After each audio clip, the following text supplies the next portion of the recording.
You know, Charles, the art department tries to be modest, and I don't want to toot the art department horn, but sometimes you fall into this thing where you have, I think they call it an instant classic.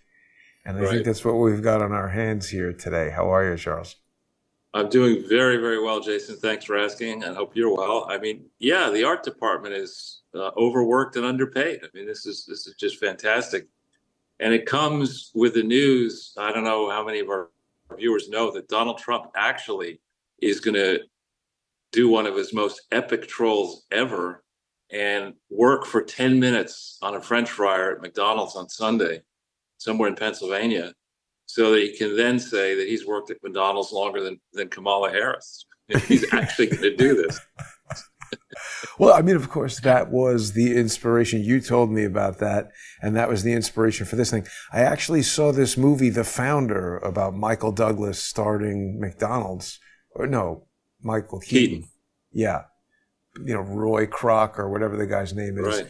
It's a good movie about a kind of a terrible guy, but interesting story of, just corporate America and how McDonald's changed really factory farming and everything. But it's just, it's also, Charles, it's a comment on where we are with artificial intelligence. I used AI to create the fish and a number of different elements in here.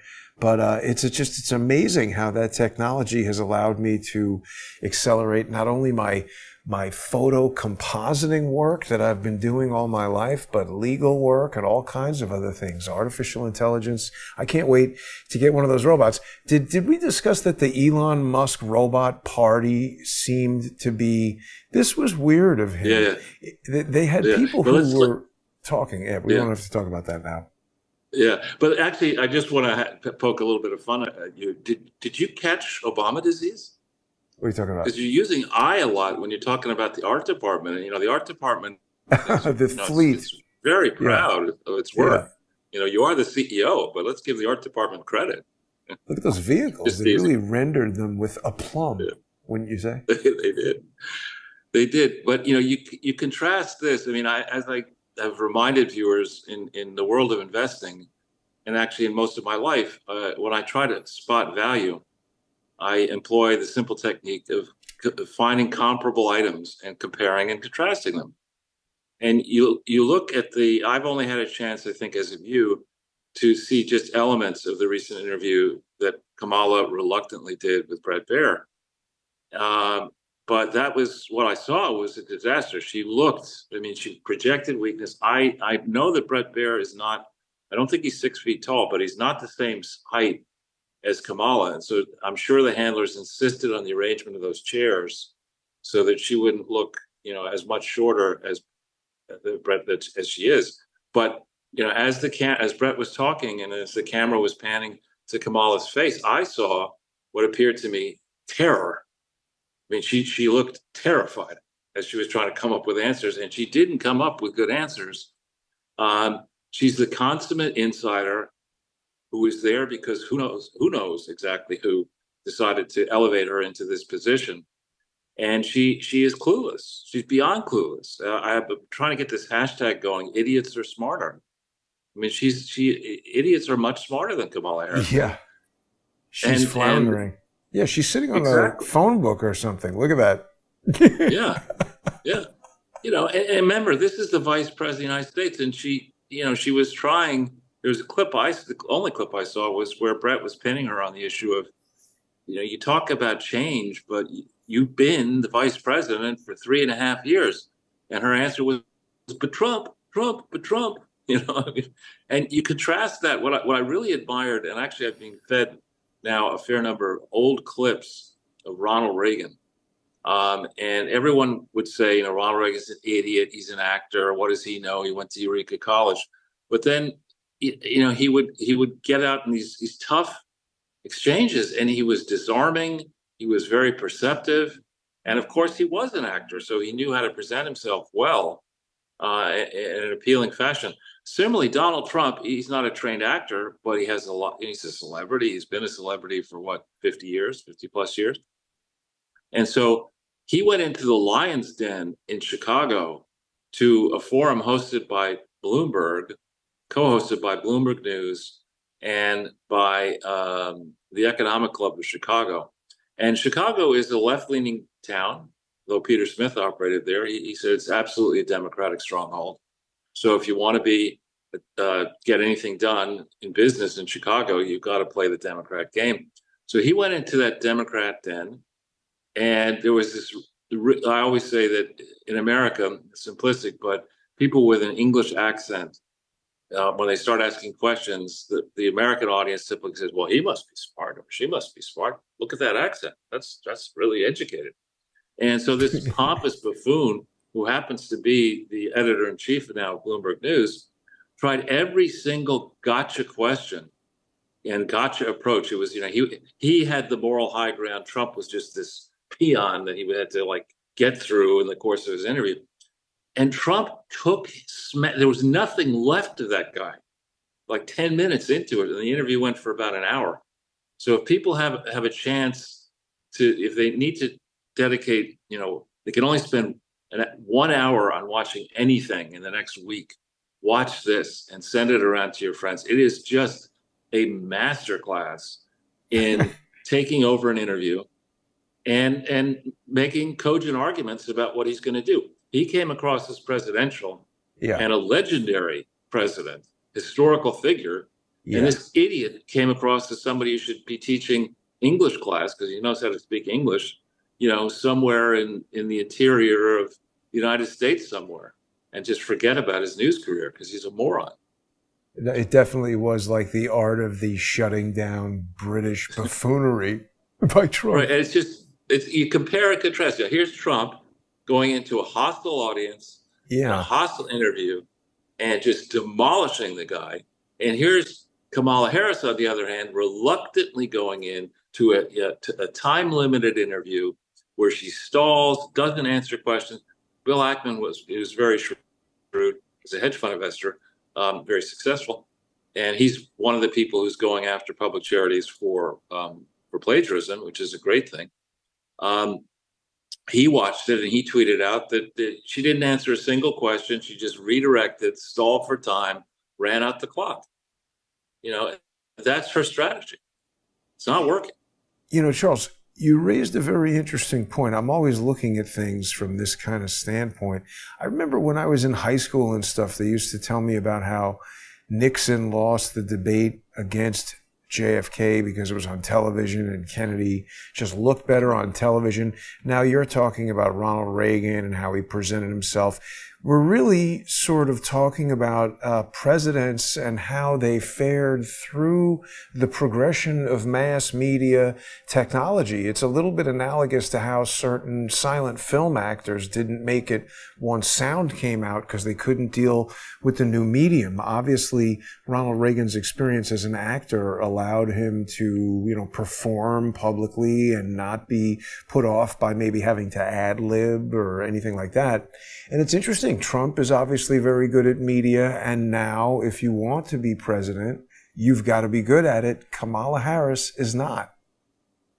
Kamala Harris is not good at anything, right? I mean, what has she accomplished in her life? Good at being terrible.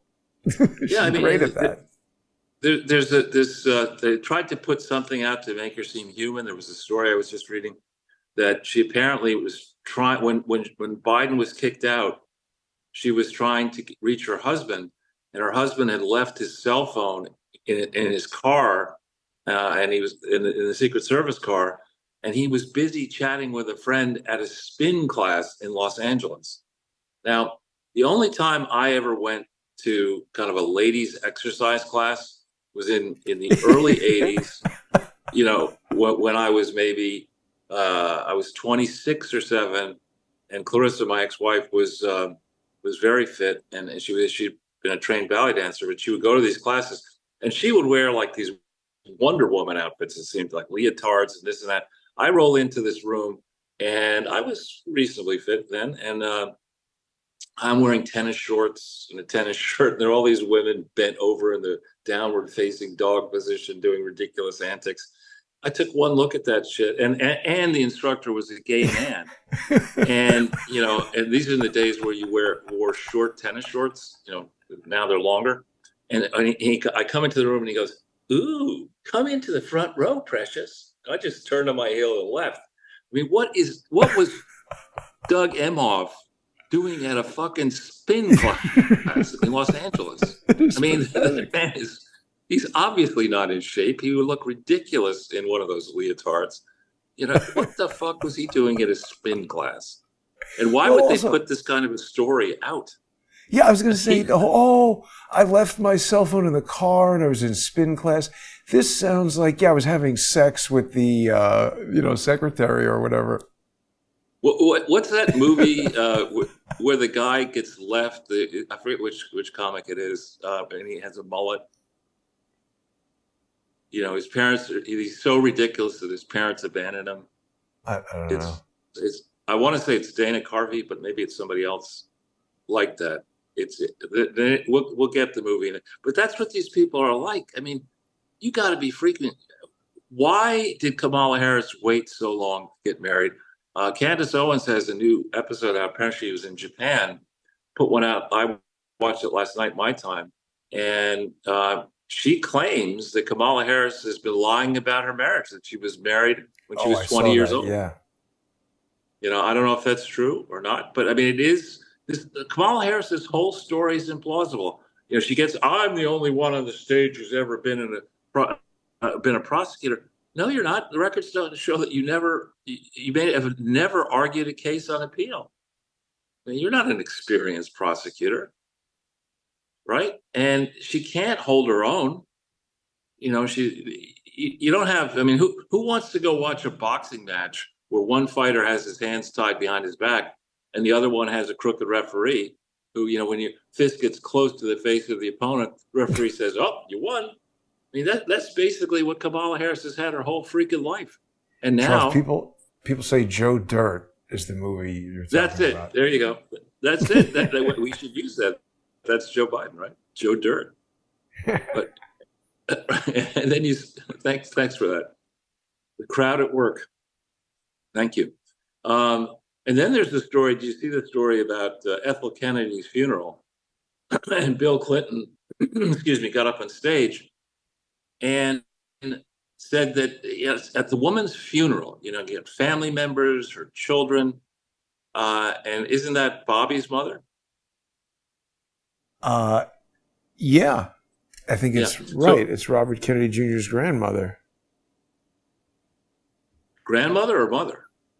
Maybe it's his mother. That's his mother, right? Mother, yeah. Mother, right. So Bill Clinton claims that at her funeral, gets up on stage. Wow. Bill Clinton says that Ethel Kennedy would flirt with him. I mean, You got to be kidding! How do you come up with that? He's up at the funeral I could have hit that.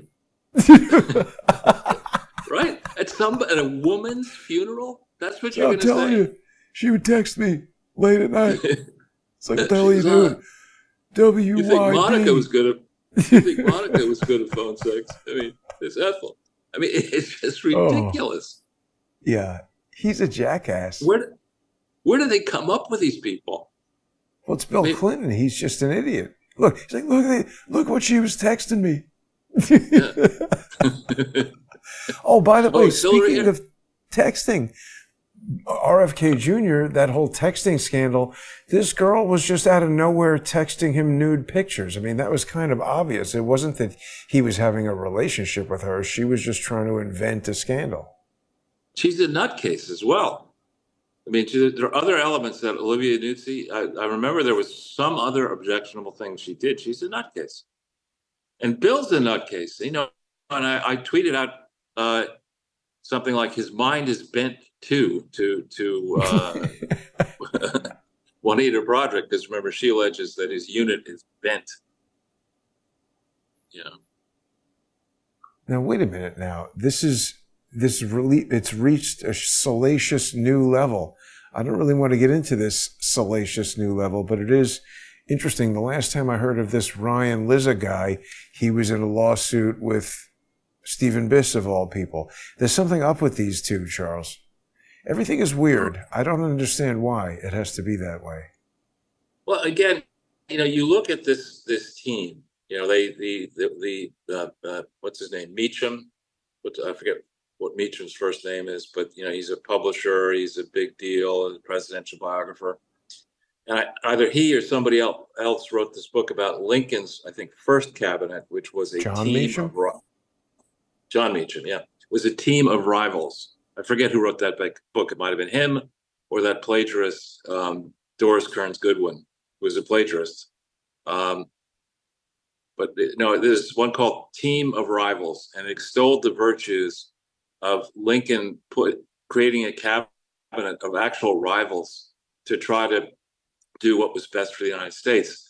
And, that's what Trump is really putting together. I mean, think about Tulsi Gabbard for a second, right? Here's a woman who got many more votes in 2020, in the 2020 cycle, to try to become president than Kamala Harris got.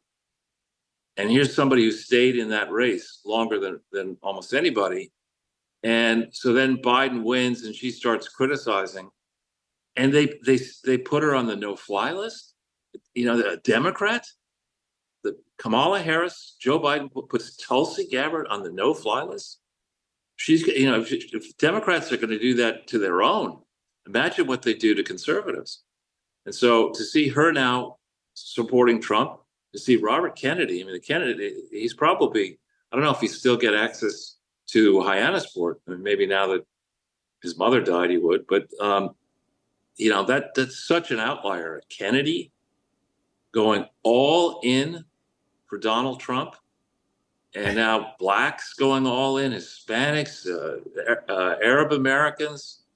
I mean, all kinds of groups that the Karens on the left counted as being in their pocket, swarming to Trump. I mean, this is a historical phenomenon, right? It really is. We should have thought about Charles. Remember that show, Everybody Hates Chris?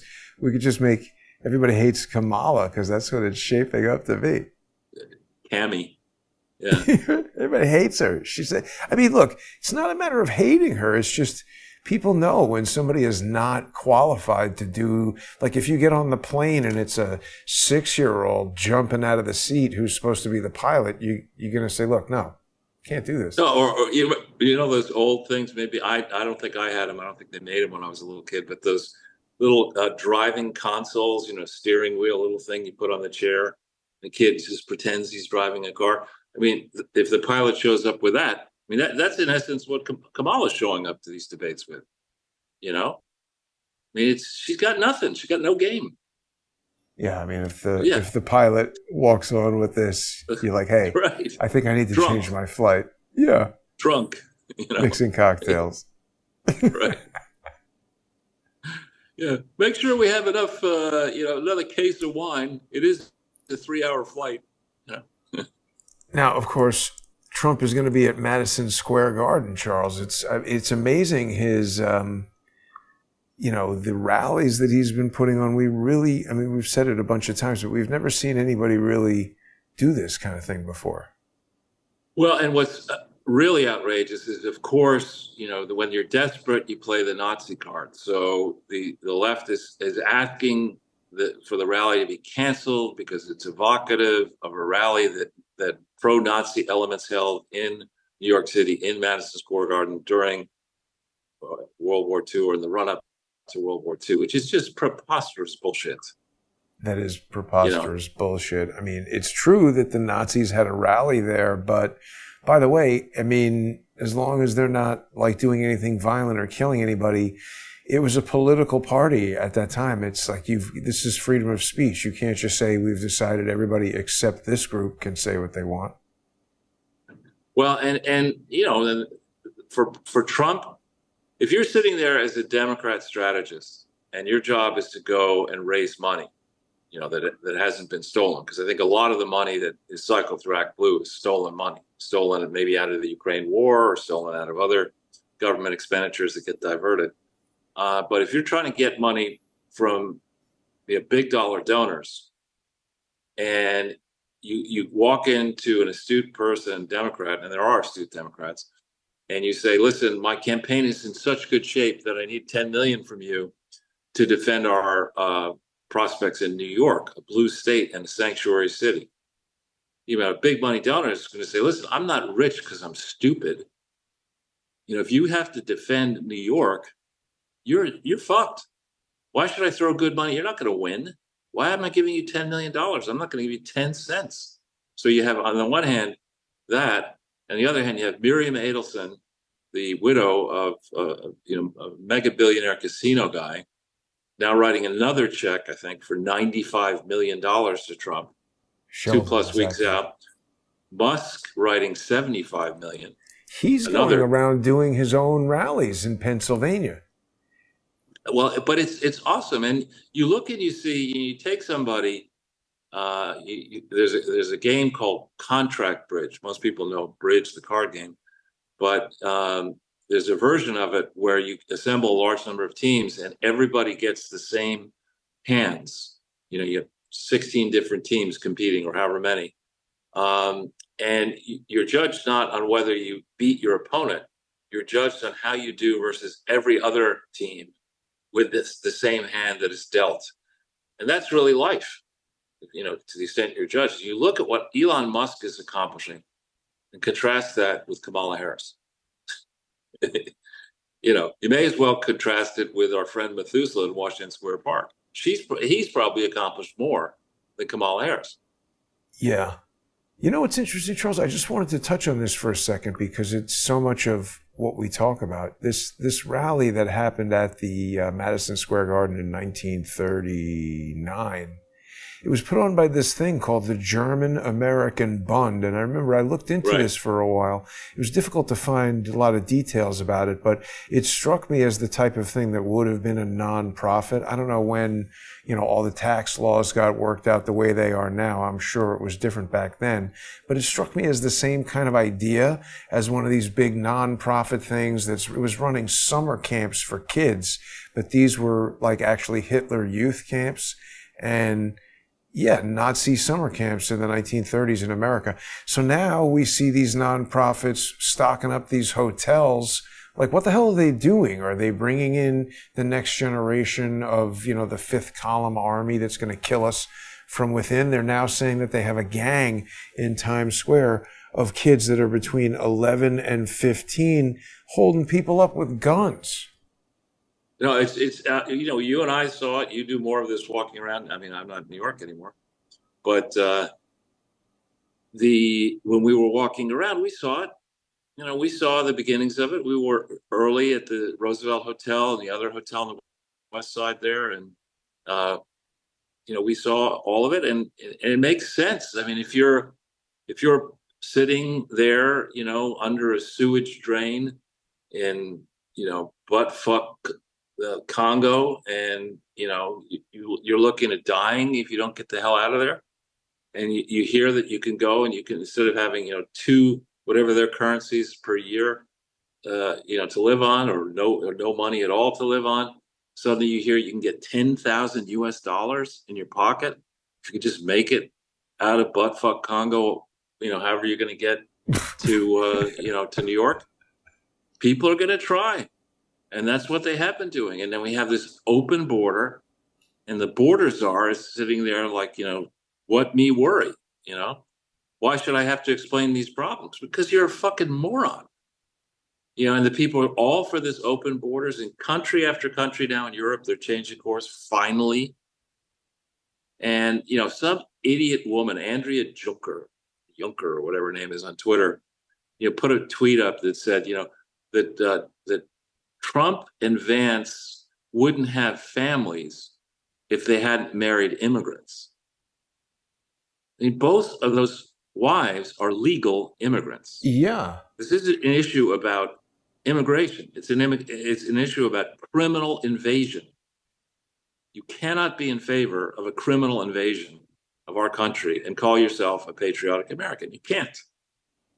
It's bad, Charles, because it's like at this point, there's been so much talk of like, oh, criminal invasion. They're coming in, look at the border, everybody's flooded. But now it's like they're here. We have these gangs of, 15-year-olds. Think about it. You and I have seen these gangs building up past 2, 3, 4 years, maybe. Imagine if some kid is 11 rolling around drinking beer in the hotel all day, smoking weed out on the streets at night. And now they're 15. They've been hardened on the streets of New York they see the cops aren't doing anything. These are 15-year-old little arch criminals. Right. It's an age-old problem. And this is not the first time we've had that. You've got to take the ringleader out. You then got to go up the chain, understand who financed this. And on the subject of nonprofits, people are saying, oh, woe is me. When Trump gets elected, he's going to jail his political enemies. No, he's going to jail the criminals. And I would say a great place to start, not just because you and I have been talking about it for years, would be the not-for-profit sector. Yeah. They have the IRS agents. They have the resources. There are bonuses in place when you take these things out. There are a lot of vulnerable ones. The Clinton Foundation, Bill Clinton's got his book coming out in 2 weeks or so. Bill Gates Foundation. There's a lot of them. Yeah, but Clinton has got a book coming out after the election, immediately after the election, bragging about his supposed good works at a foundation that doesn't exist. I mean, and there's maturing cases in the tax court, and it would be instead of going after mom and pop little taxpayers with the 80,000 or however many new agents they have, just beef up the not-for-profit organization, beef up at the Justice Department the fraud prosecution element, and make examples of these charity goons: Bill Clinton, Barack Obama, Bush Foundation, American Conservative Union. Make it bipartisan. People who are abusing public charities for their personal gain and for their political advantage belong in fucking prison. And it can't be where Martha Stewart went. It needs to be a tough prison. On that note, Charles, we're going to make our way into the First Amendment Forum. People can join us there. If you're not already a sponsor, please become one. Go to odyssey.com/@crowdsourcethetruth, crowdsourcethetruth.substack.com, or subscribestar.com, or patreon.com/crowdsourcethetruth. Thanks to everybody who's already a sponsor. We got a lot to talk about. Stay with us, everybody. We'll be right back.